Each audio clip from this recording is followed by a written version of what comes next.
Danger got me out of drugs. The first day of college was overwhelming for me. Everything seemed unfamiliar, and the crowd of new faces was intimidating. I wandered through the campus, feeling lost, until I met Rayan. He had a friendly smile that put me at ease instantly. We clicked almost immediately, and he became my guide to the maze of college life. As days passed, Rayan introduced me to a different side of college, a world of late-night parties and wild adventures. It wasn't long before he offered me something new, something I had never considered before: drugs. Curiosity and the desire to fit in led me to say yes. The first time I tried it, a rush of euphoria enveloped me, and I felt invincible. Little did I know that this would mark the beginning of a dark journey. The thrill of the initial experiences soon turned into an insatiable craving. I found myself spiraling into the depths of addiction, my life slipping away like grains of sand through my fingers. My once vibrant spirit faded, and the spark in my eyes extinguished. The tension at home escalated as my addiction tightened its grip on me. My father, a mix of frustration and concern etched on his face, couldn't comprehend the changes he saw in his once vibrant daughter. We found ourselves in a heated argument one evening, the weight of disappointment and fear heavy in the air. "Luce, you're throwing your life away," my father pleaded, frustration evident in his voice. "I can't stand by and watch you destroy yourself like this. You need help, and you need it now." I, however, was trapped in the clutches of addiction, my mind clouded by the allure of temporary euphoria. I retorted with defiance, my words laced with the arrogance that substance abuse can breed.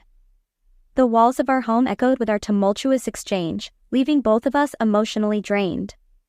Concerned for my well-being, my father decided to intervene. He arranged for me to go to a de-addiction center, hoping to pull me out of drugs.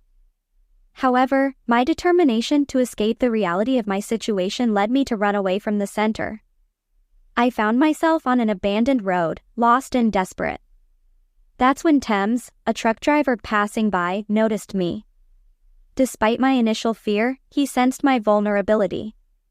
Realizing the gravity of my situation, TeenZ took me to his home since there was no hospital nearby. As the initial shock wore off, I began to sense a genuine concern in his eyes.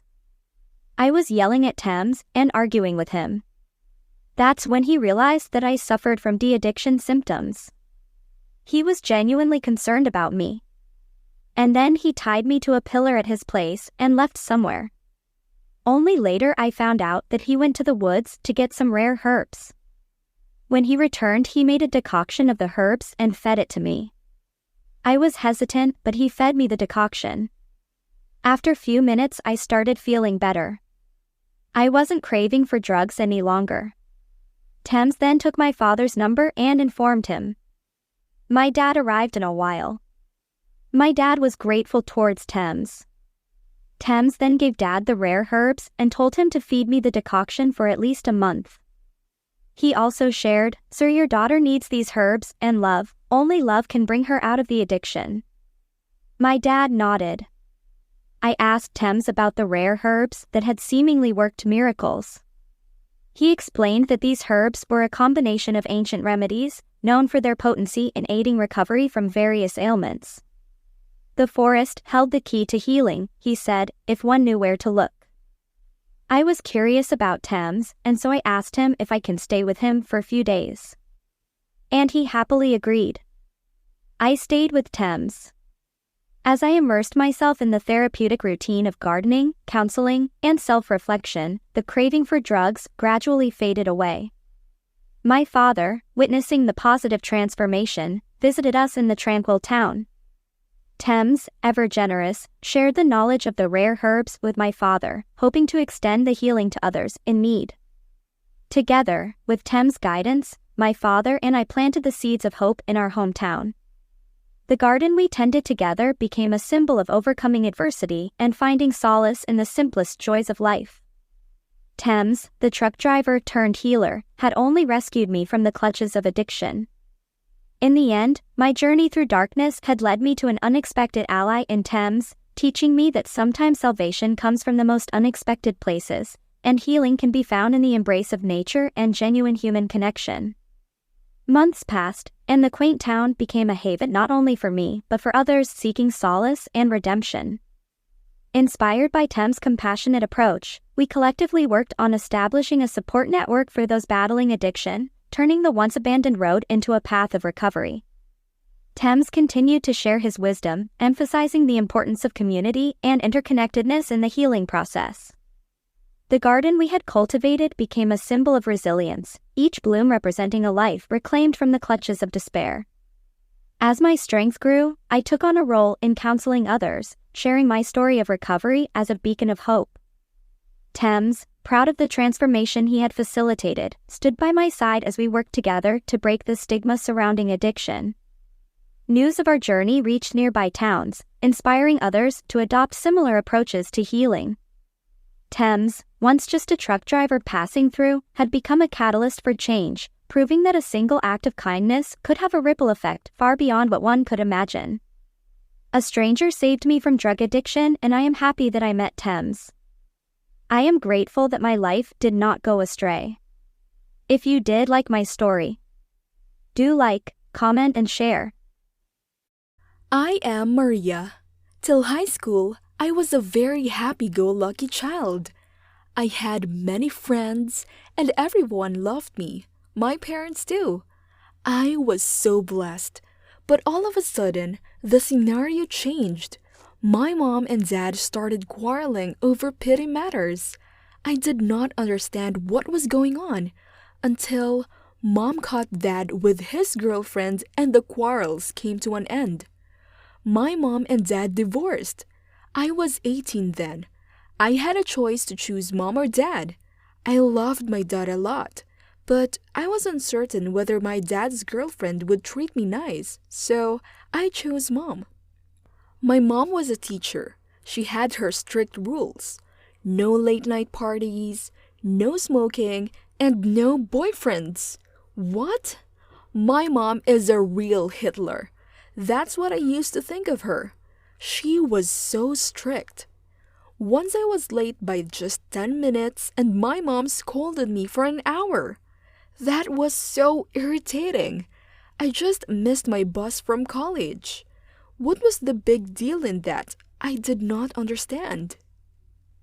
Then, I remember I wanted to go to my friend's place for a night out, but mom did not allow me. She was like, "Now you want to go for a night and then you will repeat this very often and then this would be a vicious cycle." Wow! My mom was predicting my future. But that's wrong. I am not a prisoner. Many times I thought I should go and stay with my dad, but I was uncertain about the consequences. My college life was good. I had good friends and none of them ever smoked. We used to chill together, have fun, and also enjoyed parties. We were happy. Until I saw Stan. Stan was a hunk and a badass. His body was fully covered with tattoos, and those muscles, wow! I could not stop glaring at him. I like him. I don't know how, but I liked him a lot. I was drooling over him. Yes, literally drooling. One of my friends noticed this and she was laughing at me. "At least close your mouth, Maria." I felt so embarrassed that I ran away to the ladies' room. My heart was pumping faster and was sweating. I had no idea what was wrong. But I knew I liked Stan. But I had a second thought. What on earth will make Stan to date me? Like I am that girl next door. Nothing cool. Nothing special about me. And he was a heartthrob. I knew many girls who liked Stan, but like every girl, Stan was out of my reach. So I decided to keep this idea out of my mind. I wanted to concentrate on my studies, my friends, but as soon as I saw Stan, everything went vain. I would just glare at him. This was so irritating.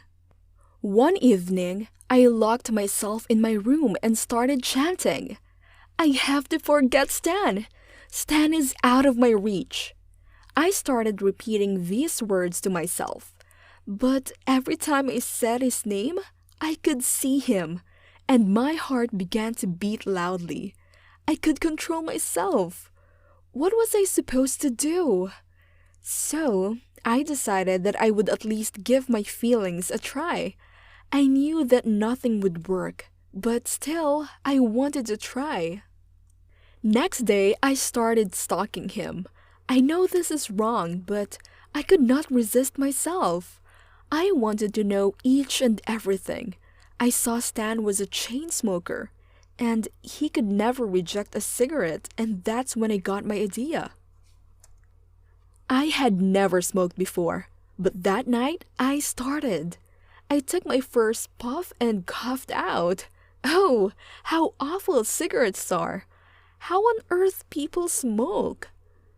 I paused a while and then took another puff. This time I did not cough much. Then another puff.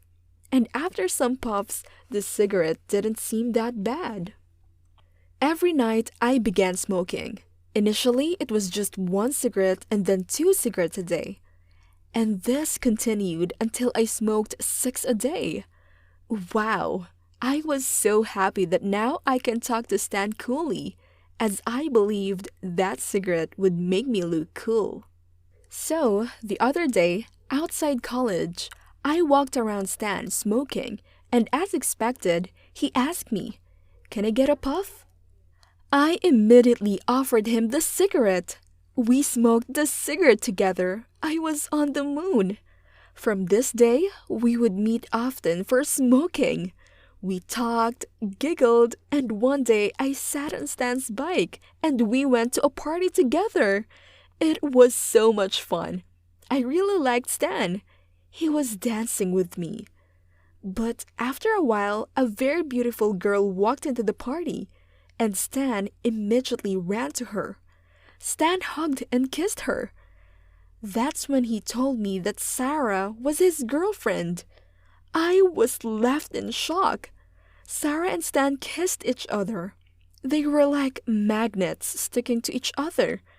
I could not see all of this, and then I walked out of the party.